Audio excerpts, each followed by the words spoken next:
Welcome back to presentation number 8 in our Triathlon 101 series. Today is all about event day preparation as it's May and we're heading into our summer season of racing. So today I'm going to help you become race ready. I'm Patrick Ash, CEO of Endurance Journey Coaching. So happy that you could be back with me today. Just as a quick summary, what we've covered so far in our 7 previous sessions. In November, we talked about what it takes to successfully complete a triathlon. December, we talked about our goal setting. January, how to train, fit it all into your existing life schedule. February, we talked about the different components of swim, bike, and run and what you need to know for each. March, we discussed health, fitness, and performance. This idea of how can you have each of those components as you're preparing for your particular event. Then in April, we talked all about hydration and nutrition for training and racing. Today, it's all about event day preparation. Let's get into it. What we'll cover today, firstly, we'll talk about mindset matters. So understanding your sphere of control. This is really important because being prepared for race day really is all about what happens between your two ears. Making sure that you're mentally prepared because you've done all the physical work up until this point, and what you do mentally to prepare for the event will set you up to have a great day. 2, setting up your race week, how to taper. So this is a common question I get is what's a proper taper or lead into a race? We'll talk about an example of that. Thirdly, developing your own race plan, how to specifically do that and preparing for the what ifs. So those things that may happen on race day and how to be prepared for those. And post-race evaluation. So how to properly reflect, learn, improve, and then move forward. Before we get started into mindset, I just wanted to quickly note that in the details section of this video, there's a link to a notes page that has a copy of all the important things that are pertinent to this presentation. So you want to check that out. There's a link provided in there that will give you access to that notes pages, which will help you create your own race plan and get you set up for your next event. All right, so this concept of sphere of control, this is really how to set your mindset properly to make sure that you're focusing on things that are going to be most productive for you. And the sphere of control concept is from a company that I've worked with called Precision Nutrition, which I've done a lot of my health coaching certification with. And the idea behind the sphere of control is there's really 3 components when you're thinking about your mindset. Those things you have total control over, those things you have some control over, and those things you have no control over. And what we want to do when it comes to our sphere of control and our mindset going into race day is we want to identify those things we have total control over.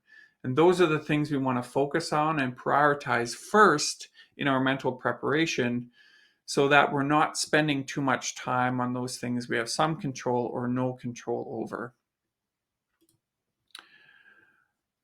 So another way to frame this is thinking about it in the sense of listing and clarifying what are those things that you have total control over, some control, and no control over. Obviously, when we look at this table, we want to focus on the things on the left, those things we have total control over. So some examples of that. What you focus, think on, or think about during your event, you have total control over that. The gear that you bring, having your equipment and gear ready and in good working order, knowing your event plan, so having a good race plan in place, which we'll talk about how to create that. Knowing the course too. So even if you can't be on the course, is there some research that you can do ahead of time on the course profile? What's the course terrain like? The course conditions as far as road surfaces, those type of things are all things that typically you can do some research on to make sure that you're ready and know what to expect.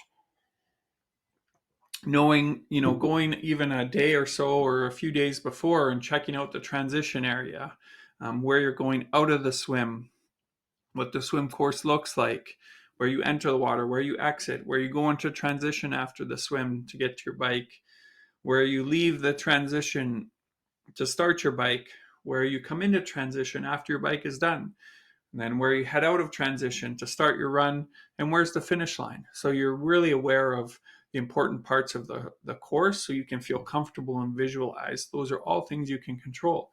What you choose to eat and drink, how much and when, under your control. How you pace yourself, planning your responses, um, begin to be prepared to deal with any what ifs that come up. So for example, if you have something that happens like a flat tire or something that in the race, planning your response ahead of time can really be helpful. So it's not such a stressful event when it happens because you've already made your decision in your race plan of how you're going to respond to that. And just your general responses and your actions during the event. Those are all things that you have control over. Some control anticipating race week or race day challenges. So if there's any delays or say in your travel or even during the race day, you don't typically have a lot of control over those things, but you do have control over your response, your schedule and routine. So say if you have a delay again in your travel, how are you going to be flexible to that? Your support team, so your family, your friends. Does your support team know what your schedule is? Do they know what to expect during race week, race day? Do they know how to best support you? Those are good conversations to have so you have a little bit more control over that situation. And then there's things you just have no control over. The weather, the road conditions, the water conditions, terrain of the course, don't have any control of that. So you don't want to spend a lot of time focusing on these things. Who you're competing against, again, you don't have control. What other people's thoughts or actions are. Sometimes I've seen athletes who, are overhear conversations of other people that they know, or maybe people they don't know about, the training that they did leading up to the race, or some equipment that they're using, and they don't have those things, or they didn't do that training, and they start to second guess or doubt themselves. It's important to be confident in your race week. You've done what you can do to the best of your ability. You're prepared. Focus on your preparation and what you need to do, and don't focus on those things that you can't control, because they just take energy away from your ability to focus on productive things and also your enjoyment of the event. So what are some other things that you have control over? So thinking about that total control sphere, so in that document that you have the link to, again, there's a table there that you can fill out, that you can identify the things that you have total control over, some control, and no control. And that will allow you to create a focus for your event to make sure that you're not spending time on things that you have no control over, and that won't positively impact your performance and results. So what we want to do is test your evidence for each one. So once you've created your list of total control, some control, and no control, highlight the items under total control. Start there. You are the boss of those things. So for the next week, leading up to the race, focus on making deliberate choices that positively reflect and influence the things that you can control. That way, it'll create a positive focus for yourself. Then secondly, in the some control items, is there something you can do with these particular things that could move them over to the total control? So I talked about schedule and routine, with your family. That's a great conversation to have around what your schedule is going to be, what to expect, how they can spectate, how they can best support you during the days leading up, and the actual race day, what they can expect, so that you're not being bombarded by those conversations, say, the evening before the event or the morning of the event. You've already taken care of those things, and you can just focus on what you need to do to be best prepared. And then lastly, those items in the no control column that you've identified, again, understand that all you can do is manage and respond to these things. But again, you have control over that response. It's important to know that. Then you can just let them go. You don't have control over them, so they're really not worth your time and energy to focus on. And they'll just take away from your enjoyment and also your ability to perform at your best. Now, race week, how to be focused and sharp. So in that document that I posted in the notes pages, in the details, in that you'll see a description of all the gear and things to consider race week and race day, gear lists to bring to certain events. All of that's there to serve a primary purpose. One, to make sure that you have everything you need to perform and be ready. But also, too, it's to make sure that you check your equipment the week of the race. So you notice if there's any damage or anything needs to be repaired. Super important, so that you do not end up showing up at the race, say with a tear in your tire, or your shoelace breaks, or you have a rip in your wetsuit that you didn't notice. All these type of things, or a goggle strap breaks, for example. Checking out all your equipment, making sure it's in good repair, it's working well, it's working the way it should be, your bike's tuned up, your brakes are working, everything about the performance of the equipment that you need is in good working repair. Taking care of that the week before the race will allow you to go to your race feeling confident in your gear and not having to stress about that. Now, about actual training, the best thing to do is stick to your normal training schedule. So this is an example of a training schedule here. What I suggest is you stick to your normal training schedule as much as possible. So whatever you're doing for swim, bike, run, or mobility, strength work the week before a race is not so important, but more so just your regular schedule of events that you normally do as far as swim, bike, run is concerned. You want to stick to that as closely as possible. Now, as far as the volume's concerned, you want to decrease your volume by about 50 to 75% of what you normally do. So in this example here, this athlete trains normally about 10 to 12 hours a week. And you see in this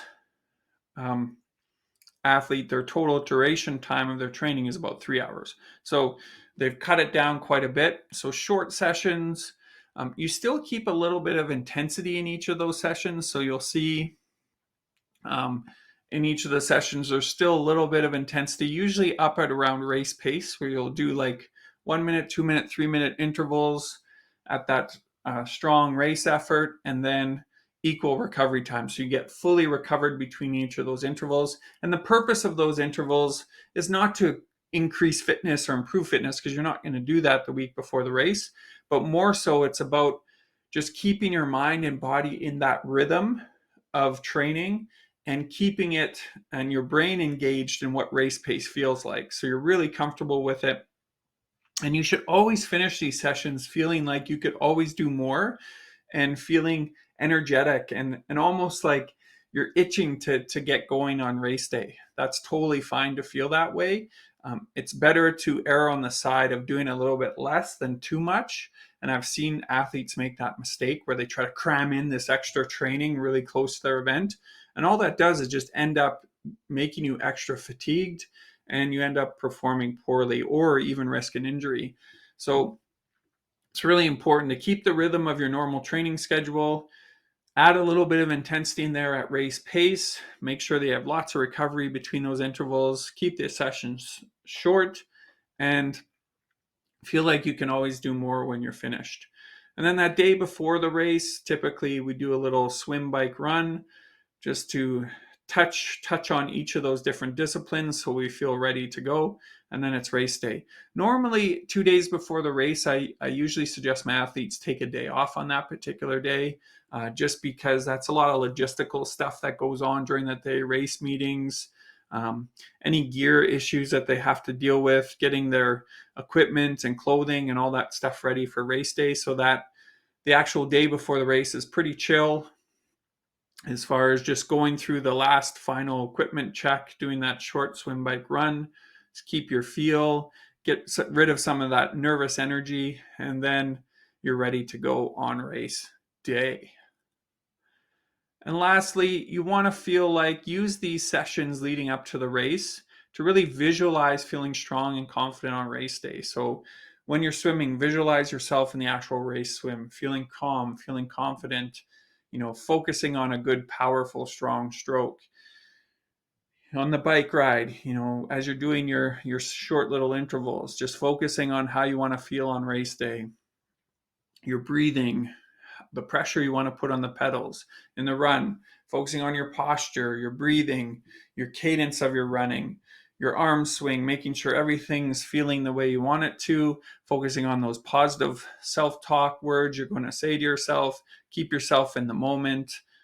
All of those things are great things to practice in that lead up sessions to your race. All right, let's get into race day planning.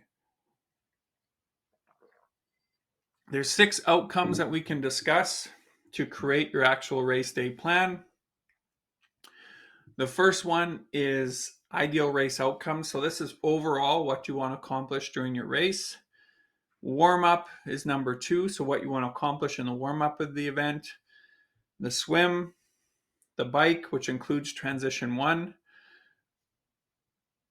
Number 5, the run, which includes transition 2. And then nutrition and hydration.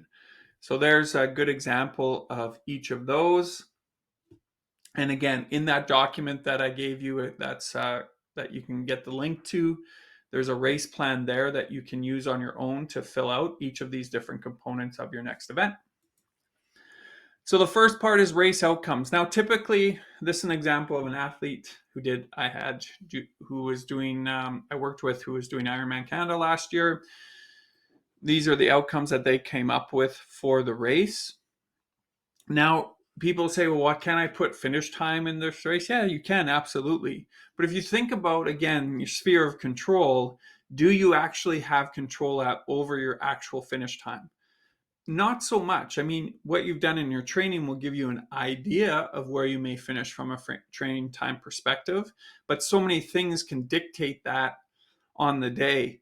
In the swim, what the conditions of the swim are, what group of athletes are swimming around in the swim.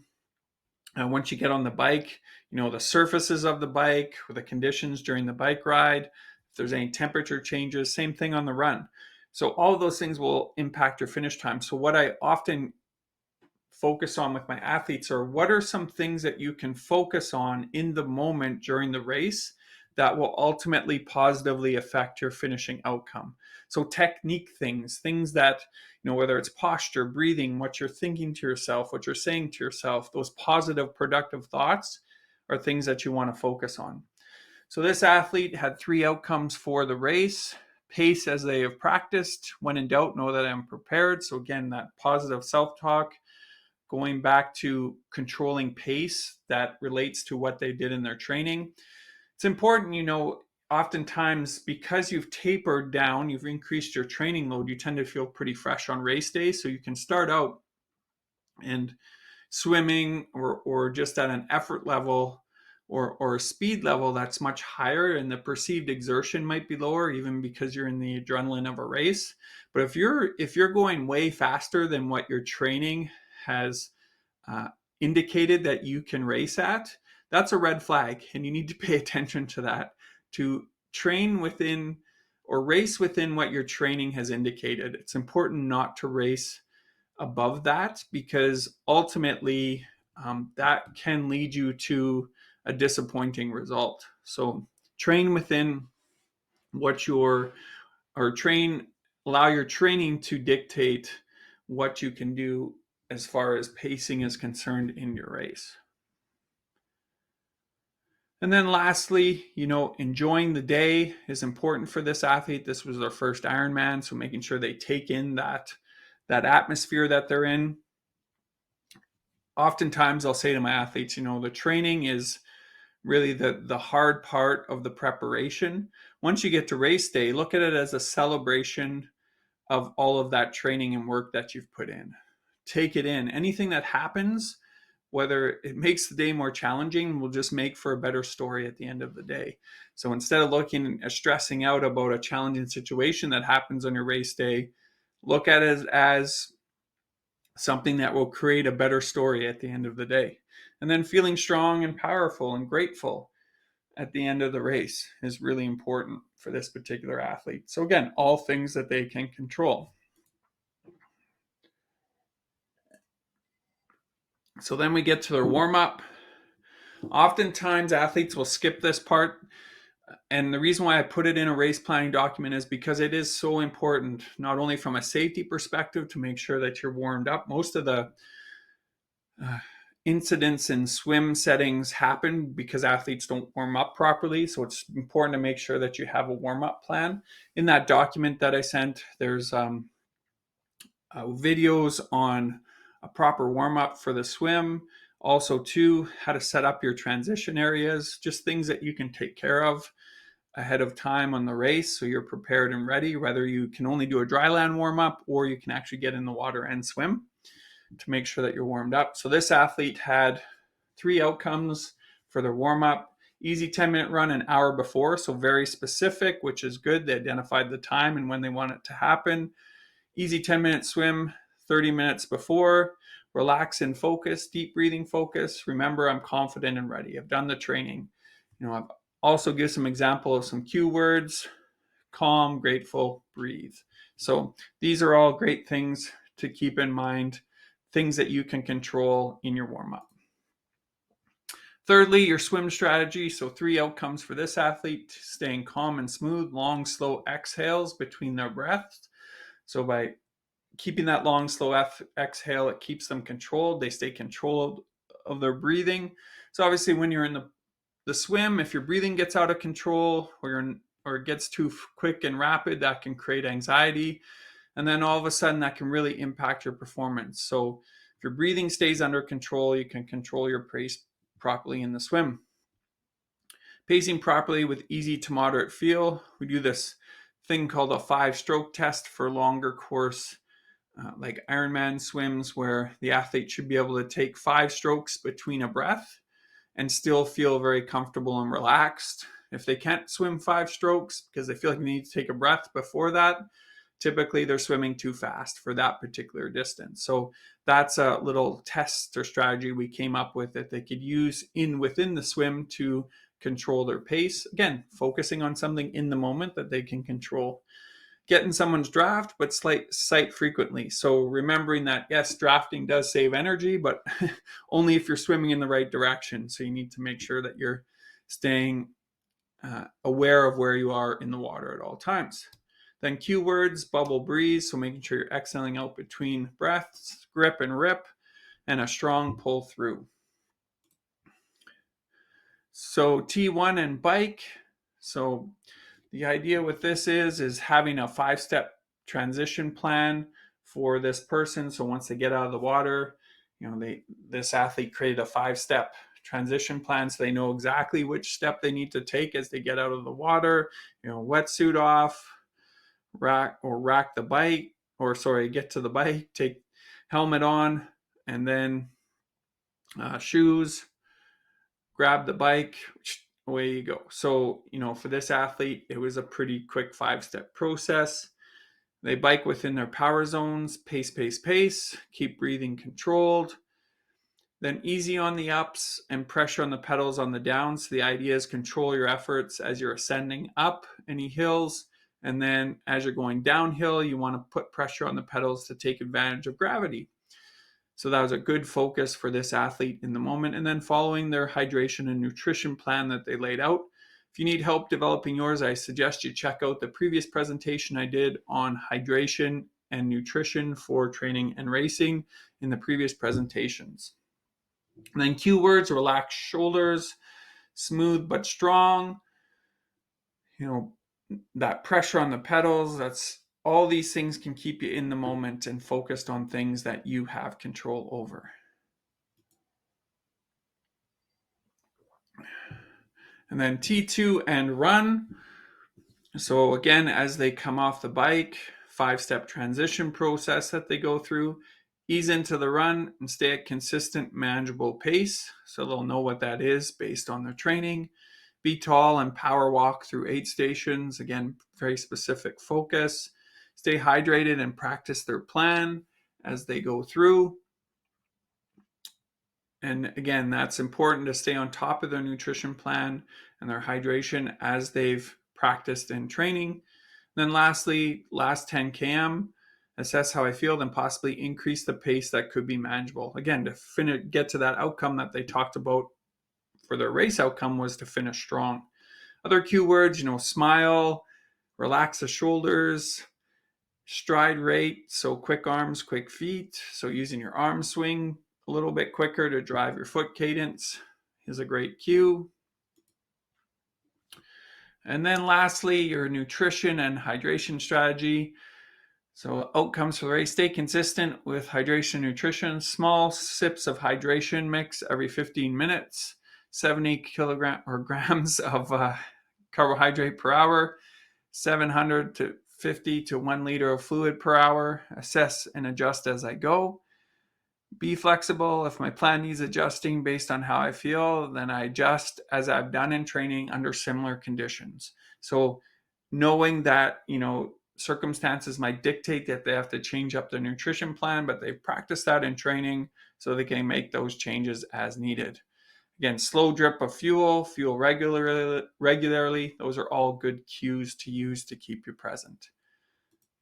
So again, that idea with that plan is really for each of the different disciplines, whether it's your race outcomes, your warm-up, your swim, your bike, your run, your transitions, your nutrition, your hydration, you have specific focuses that keep you present in the moment, and they're all things that you can control. So that really needs to be the focus of your race plan, and that will give you things to be productive with as far as your mindset's concerned through the entire event. Now, don't forget to plan for the what ifs. So these are things that can happen during the race that, if you're not prepared for them, can completely derail your event and cause you to have a pretty miserable experience. But if you plan for these, you can set up your mindset to look at these challenges that come up as opportunities to create a great story and build resilience and be prepared. So common what ifs that come up, and these are things that you may not have or be in control of, that may happen during your race. For example, I panic during the open water swim. I go too hard on the bike, then start to bonk. I crash on the bike and get sore and bruised. I get off the bike and feel like I'm already completely wrecked and can't run a step. It's an extremely windy day, or it could be an extremely hot day. I get a flat tire. I get a cramp on the run. So these are all common what ifs that happen, but it's good to prepare for them and know what you might need to do in each of these circumstances. And these what ifs could be common to you. Sometimes they're things that you're afraid of that might happen. Even if you're afraid of them, it's important to acknowledge them and understand that, you know what? It's okay. It's okay if these things happen. Reframe your thinking instead of looking at these things as negatives, but rather as positives, as challenges. You do these events because they're challenging. And if one of these challenges, these what ifs, present themselves, this is your opportunity to overcome it. It's your opportunity to create a great story. So it's great. It's perfect to look at that way. If one of these things happen, you say to yourself, good, I can create even a richer story to my experience here. So it's important to make a list of some of your what ifs and what your response is going to be. So in that note sheet, I have a table there of a what ifs table, and then one column is what the what if is, so you can list them. And then in the second column, you can have what your response will be to that what if during the event. So you've already thought about it. So then if it happens in the event, it's okay. You know what your response is going to be, takes the stress away, and then you can park those thoughts until the unlikely time that one of these things happens. And then if it does happen, you already know how you're going to respond, and it's just going to make your race story richer. So that's okay. So what are some what ifs that you can add to your race plan? So again, in that document that I have, you make one column, what ifs. So you list what all the what ifs are that you have, that you're thinking about in your head, those challenging things that could happen during an event, like a flat tire. And then what your response will be if that event happens. So that If it does happen in the event, you're ready to go. You know what your response is going to be, and it's not going to be such a shocker or stressful event. It's just going to add to the richness of your story. Lastly, here, we're going to talk about post-event evaluation.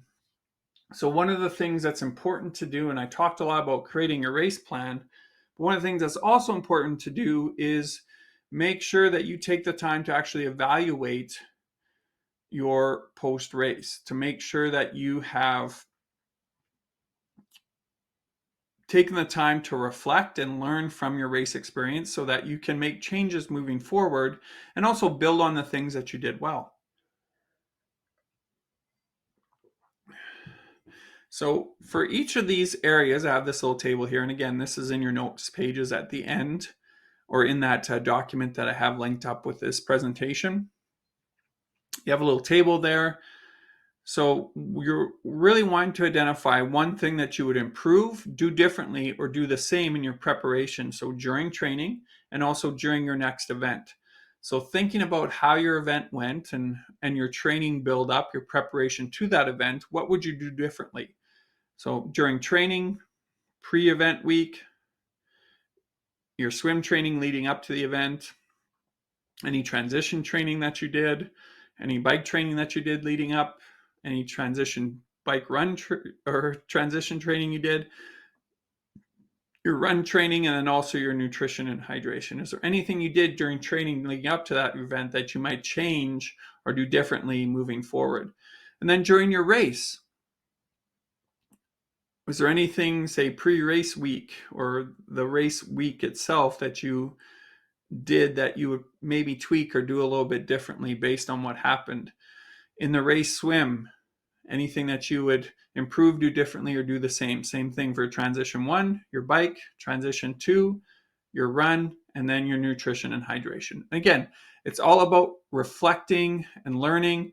And the easiest way to do that is go back to your race plan, and then in that column where it says achieved, you can look at what was my outcome that I want to do, and then you simply just check, did I achieve that or did I not achieve it? So if I achieved it, you put just a green check mark in your race, or you put an X if you didn't achieve it. And then that will provide some reflection and some clarity on what you need to work on and how you can do things better in both your training and your next event. Because ultimately, you want to finish the event like these lovely, strong women here who finished their event. They're happy, they're excited, and they're proud of their results. So that is some great tips on what you need to do to prepare for your next event.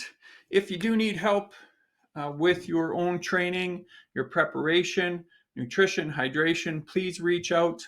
I have programs and coaching services available in any of those areas.